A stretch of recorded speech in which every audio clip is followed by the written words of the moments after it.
সালামু আলাইকুম। চটজলদি একটা রেসিপি দেখাইমু, খুব ইজি আর খুব সুস্বাদু। আমরা আস্তে আস্তে দেখতে দেখতে রমজান আইয়র, সো আপনারা ইফতার কিংবা সেহরিত যদি জলদি কিছু খরিয়া খাইতে চাইন তেও ইসা ফ্রাইটা করতে পারবা।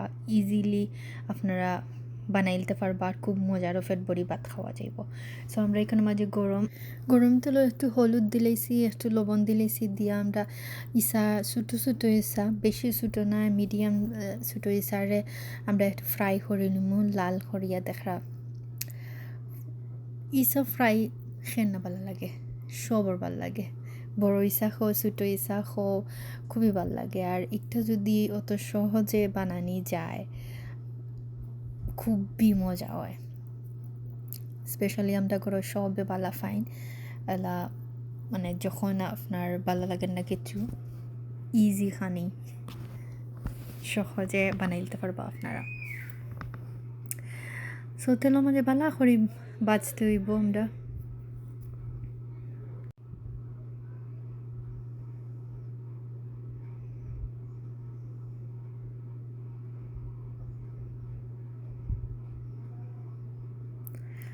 আমরা এখানে মাঝে বেশি করে পেঁয়াজ আর বেশি করে কাঁচামরিচ দিমু, দিয়া ওই ইসা যেগুলো আমরা ফ্রাই করছি ওগুলারে আমরা লগে মিক্স করে লিমু। হরিয়া বেশি করে ধনিয়া পাতা, ফ্রেশ ধনিয়া পাতা, গ্রিন ফ্রেশ ধনিয়া পাতা দিয়া মাখাই লিমু। That's it. খালি একটু আপনারা পেঁয়াজ দিতা, বেশি করে কাঁচামরিচ দিতা, ধনিয়া পাতা দিতা, আর তো লবণ একটু দিতা স্বাদ মতো। That's it. এত মজার হয় গরম গরম ভাতের সাথে খাওকা।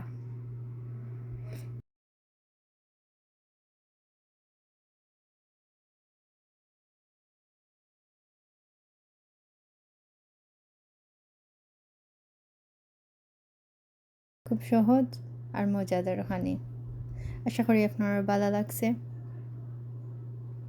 আমাদের চ্যানেলে লাইক করবা, সাবস্ক্রাইব করবা, কমেন্ট করবা আমাদের রেসিপি। তো থ্যাংক ইউ।